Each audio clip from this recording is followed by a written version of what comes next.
السلام عليكم ورحمة الله وبركاته، ازيكم عاملين ايه؟ ربي تكونوا بخير وبأحسن حال دايما. النهاردة هنعمل مع بعض حاجة كده حلوة ومسكرة وجميلة جدا جدا، اتمنى ان انتوا تجربوها. شبه البقلاوة كده او الدنش، يعني انا شبهتها بحاجات كتيرة جدا لان هي طعمها حلو قوي، وسميتها المعسلة عشان هي فيها معمولة بالعسل وكده وطعمها حلو قوي. يلا بينا نشوف عملنا العظمة دي ازاي، وتقدري تعمليها بكذا شكل، فيونكة، وردة، اشكال كتيرة جدا، مش قادرة اقولكوا هي قد ايه هشة كده وجميلة جدا جدا جدا. هنعجن العجينة بنفسنا، يعني مش هنشتري اي حاجة من برا، يعني بتهيألي مكونات العجينة بتبقى عندنا في البيت، السمنة، الدقيق، كل حاجة بتبقى عندنا في البيت، فبإذن الله هنعملها في البيت ومش هنشتري اي حاجة من برا.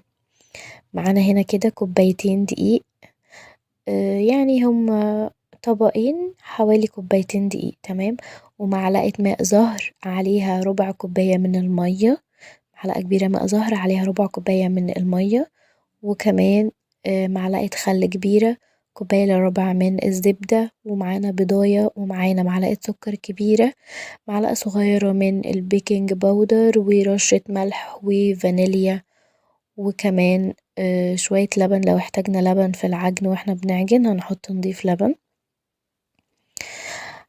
أول حاجة كده هنحط كوبايتين الدقيق وعليهم كده رشة الملح، هنحط معلقة صغيرة بيكنج باودر، ومعلقة السكر، معلقة كبيرة من السكر، هنقلبهم كده.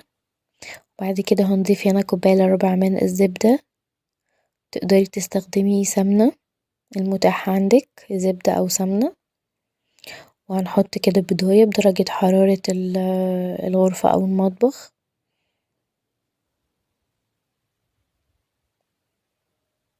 بالشكل ده كده. طبعا هنضيف عليها معلقة الخل علشان الزفورة، وبرضو هنحط رشة الفانيليا، وهنقلب كل المكونات دي مع بعض كويس جدا جدا كده، عشان نتأكد ان الدقيق كله اتشرب المكونات السايلة اللي احنا حاطينها. وبعد كده هنبدأ نعجن بمية الورد، ولو احتاجنا اضافة هنزود لبن، محتاجناش لبن خلاص على حسب ما العجين يحتاج معاكي. معلقة كبيرة ماء زهر، بتبقى قوية يعني، فهنضيف عليها ربع كوباية من المية، وهي دي اللي هنعجن بيها.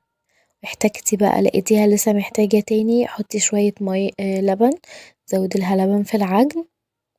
زي ما انتي شايفة كده احنا شربنا العجينة وقلبناها كويس جدا جدا، وخليناها تتشرب البيضة اللي حطيناها والسمنة.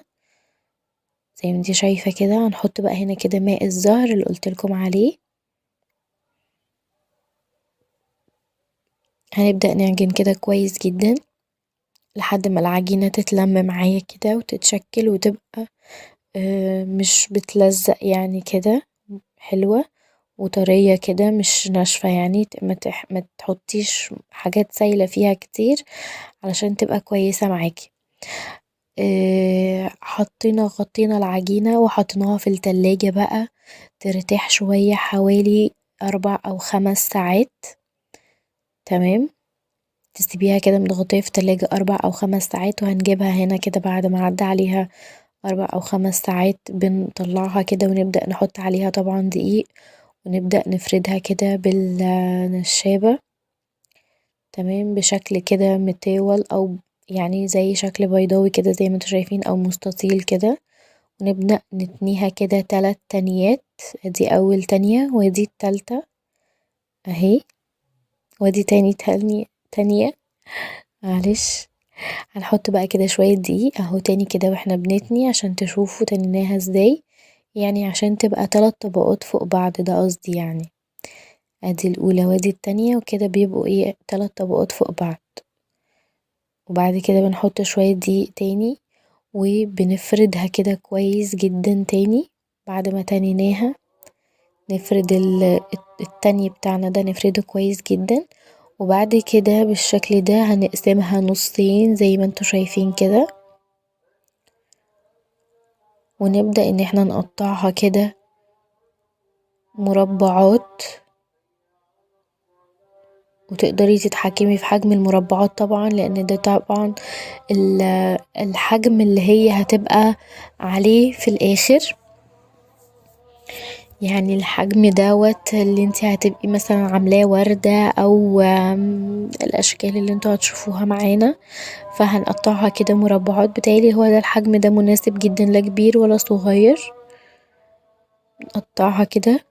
طبعا كل قطعة من دول بتبقى كذا طبقة، حوالي 3 طبقات اهو زي ما انتوا شايفين.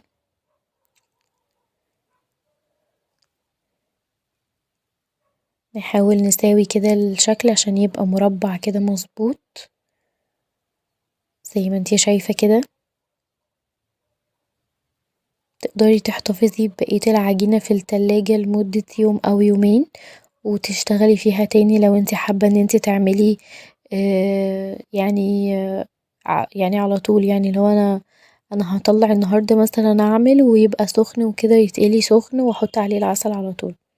هنا كده الطبقات اهي المربعات، بنبدأ ان احنا نفتحها كده، ناخد طبقة وبين كل طبقة والتانية بتعوصي كده ايديكي بياض بيضة عليها طبعا رشة فانيليا، وتعوصي كده بايديكي في النص كده طبعا علشان تبقى وردة، فمش مش بنحط عليها كلها، بنحط في النص بس كده، بنغطيها بالطبقة التانية، وهكذا حوالي 3 أو 4 طبقات كده فوق بعض، بين كل واحدة والتانية بياض البيضة ورشة الفانيليا.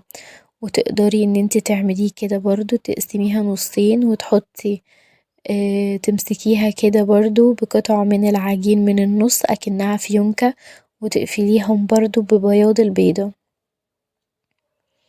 اهو هنا كده برضو زي ما انتي شايفة.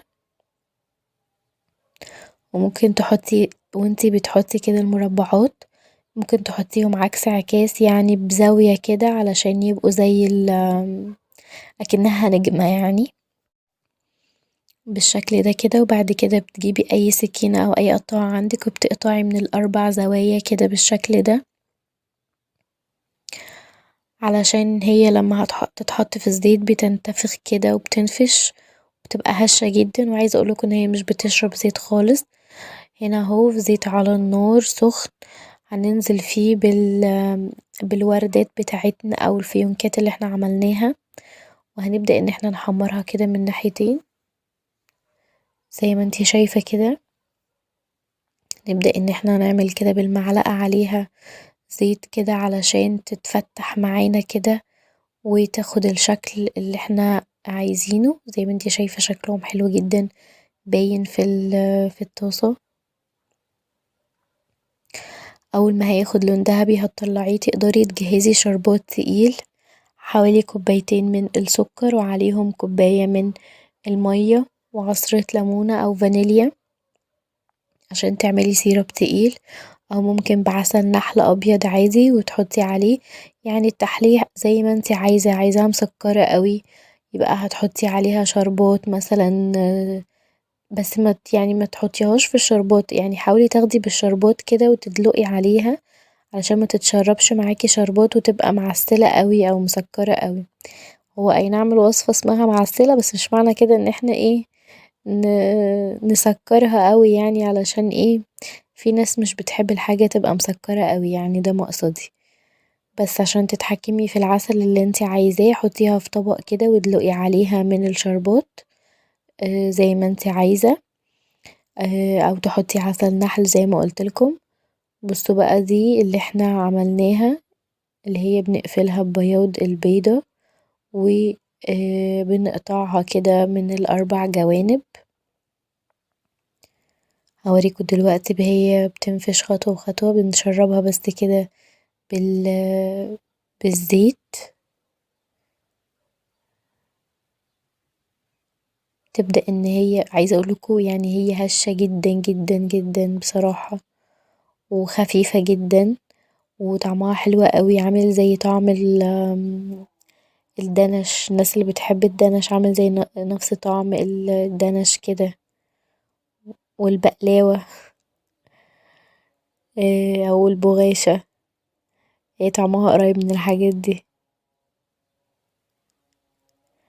تاخد لون دهبي على طول وهنخرجها نبدأ نقدمها بقى مع بعض. تحطي عليها العسل، تحطي عليها مكسرات، ممكن تحطي عليها سكر بودرة بس هو العسل حلو يعني، بس لو انتي عايزة تنوعي ممكن تحطي عليها صوص شوكولاتة. طبعا المكسرات بقى المتاحة عندك، عايزة تحطي جوز الهند سوداني متكسر كده ترشيه عليها، اي نوع مكسرات تانية، بندق عندك، لوز، اي حاجة عندك متاحة تمشي جدا جدا يعني. الأولاد هيحبوها جدا، لو عليها صوص شوكولاتة برضه هتبقى حلوة اوي وبتلفت نظر الأطفال. صوص شوكولاتة أبيض كده، خطوط كده من صوص الشوكولاتة الأبيض والأسود، يبقى شكلها حلو اوي. عايزة اقولكوا برضه ان شكلها حلو جدا وهي معمولة فيونكة كده، انتي بتطبقيها من النص كده بس مش اكتر، وبتديكي شكل الفيونكة. ادي الطبق بتاعنا حلو جدا. طبعا العجينة اللي احنا عملناها بتعمل كمية كبيرة جدا، فعشان كده بقولك خدي العجينة اللي انتي عايزاها وشيلي بقية العجينة في التلاجة، واستخدميها تاني يوم او تالت يوم زي ما انتي عايزة. بتطلعيها برضو وتبدأي ان انتي تفرديها وتطبقيها كده زي ما شفتم، وتبدأي تعملي الاشكال اللي انتي عايزاها زي ما انتوا شايفين كده، هشة جدا جدا. وهنا ده شكلها في التقديم، حطينا عليها كده شوية مكسرات، وحطينا كده عليها عسل نحل كده بس بالمعلقة زي ما اتفقنا بقى عشان ما تبقاش مسكرة قوي. و هنا زي ما انتوا شايفين كده هي هشة من جوه ومش شاربة زيت خالص، يعني اللي عليها ده طبعا عسل، فهي مش شاربة زيت خالص يا جماعة. حلوة جدا، اتمنى ان انتوا تجربوها، واتمنى ان الوصفة تكون عجبتكم، واتمنى ان انتوا تشتركوا في القناة علشان يوصلكم مني كل جديد، وتعملوا لايك للفيديو لو الوصفة بتاعت النهاردة عجبتكم، واشوفكم في فيديو